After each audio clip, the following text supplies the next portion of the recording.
আসসালামু আলাইকুম। দেশ ও প্রবাসের যে যেখান থেকে দেখছেন সকলকে জানাই স্বাগতম।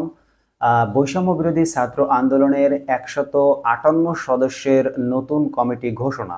তো কোনো আন্দোলনকে সফল যদি আপনি করতে চান তাহলে সঠিক নেতৃত্ব লাগবে। সে কারণে হয়তোবা তারা ১৫৮ সদস্যের নতুন একটি কমিটি ঘোষণা করেছে এবং এই কমিটিতে কারা কারা আছে এবং এই কমিটির সমন্বয়ক কয়জন, সহ সমন্বয়ক কয়জন সেগুলো আমি আপনাদেরকে বিস্তারিত জানাবো।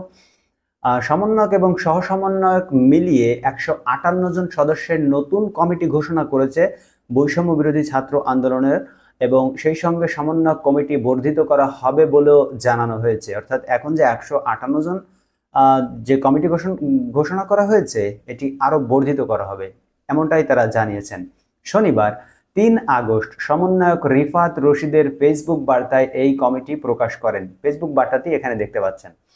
রিফাত রশিদ তার ফেসবুক পোস্টে লেখেন, বৈষম্য বিরোধী ছাত্র আন্দোলনে নির্মমভাবে চালানো গণহত্যার বিচার, দায়ীদের পদত্যাগ এবং গ্রেফতারকারীদের মুক্তির দাবিতে সারা দেশে আন্দোলনরত শিক্ষার্থী প্রতিনিধিদের নিয়ে ১৫৮ সদস্য বিশিষ্ট সমন্বয়ক টিম গঠন করা হলো।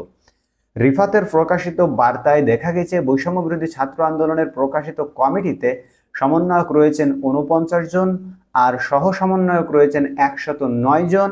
সমন্বয়ক কমিটিতে যাদের নাম রয়েছে তারা সকলেই ঢাকা সহ দেশের বিভিন্ন বিশ্ববিদ্যালয়ের প্রথম সারির শিক্ষার্থী। এতে ১ নং সমন্বয়ক হিসেবে রয়েছেন নাহিদ ইসলামের নাম, এরপর রয়েছে সার্জিস আলম, হাসনাত আবদুল্লাহ, আসিফ মাহমুদ, মোহাম্মদ মাহিন সরকার ও আব্দুল কাদেরের নাম। এরপর পর্যায়ক্রমে রয়েছে অন্য সমন্বয়কদের নাম।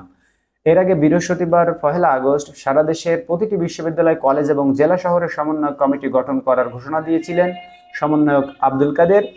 সেদিন বেশ কিছু কলেজ এবং জেলা শহরের সমন্বয়ক কমিটি ঘোষণা করেছিলেন তিনি। উল্লেখ্য, গত ৮ জুলাই সরকারি চাকরিতে কোটা বাতিলের দাবিতে আন্দোলন সমন্বয়ের উদ্দেশ্যে ৬৫ সদস্য বিশিষ্ট সমন্বয় কমিটি প্রকাশ করেছিলেন বৈষম্য বিরোধী ছাত্র আন্দোলন ব্যানারে আন্দোলনরত শিক্ষার্থীরা।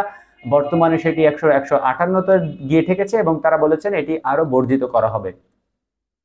তো এই ছিল হচ্ছে বৈষম্য বিরোধী ছাত্র আন্দোলনের ১৫৮ সদস্যের নতুন কমিটি ঘোষণা। আমি আবারও বলি, যদি কোনো আন্দোলনকে চূড়ান্ত পর্যায়ে সফল করতে হয় তাহলে অবশ্যই তাদের কমিটি এবং তাদের নেতৃত্ব শক্তিশালী অবস্থান থাকতে হবে এবং এতগুলো সমন্বয় করা তাদের মূল উদ্দেশ্য মনে হচ্ছে যে তাদেরকে যদি আবারও গ্রেফতার করা হয় তাহলে পিছনে যারা থাকবে তারা নেতৃত্ব দেবে, এরপর প্রথম সারি, দ্বিতীয় সারি, তৃতীয় সারি এরকম করে হয়তো তারা সমন্বয়ক তৈরি করবে এবং আস্তে আস্তে দেখা যাবে সেগুলো।